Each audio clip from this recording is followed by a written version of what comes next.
Mac and cheese, always a crowd pleaser. But at McMorran Community Center, it's on the menu for another reason. Well, we do a lot of casserole type dishes for larger groups, easier to serve and cheaper, of course. The McMorran Community Center does a hot lunch for seniors every other Wednesday and an Everyone's Welcome meal on Fridays. They also run a small food bank, and all their food programs are busier than ever.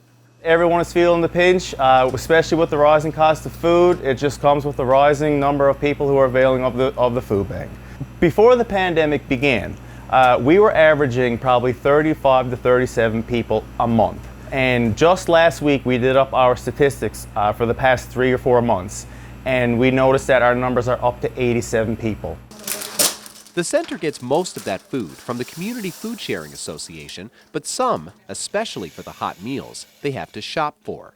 And that's been getting harder with every trip to the grocery store. I've seen quite an increase in all the items I typically buy, including the bread that's gone up. It used to be $1.99, for example, and on Monday I went out and got it, and the exact same bread, $2.49. So, when you're buying probably 30 loaves, that's a little bit more, The price of food has been rising right across the country, but nowhere more so than here in Newfoundland and Labrador. In the last 12 months, the price of food purchased from stores has gone up 9%. That's higher than any other province and a fair bit higher than the Canadian average of 7.5%.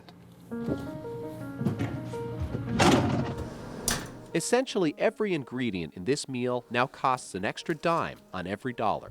And at community centers like this, those dollars are already stretched to the limit. We're definitely having to change the way we're doing things. I mean, sometimes it's not going to be super healthy or fresh, We don't have a lot of fresh veggies that we serve here, because it's just totally out of our budget.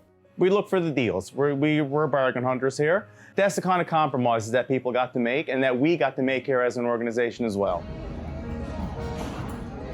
The folks who come for these meals know as well as anyone that the food on their plates is getting more expensive to provide. They're grateful for the help and a little worried about what could happen to it if the price of food keeps going up. I think they are very worried about how expensive food is getting, catapulting. And here we guaranteed an excellent meal. It's a treat, really. You can't afford to make the meals I made years ago. I had 8 children, so I knew what it was to save and everything, but you can't do that today. It's just too expensive. Zach Gowdy, CBC News, St. John's.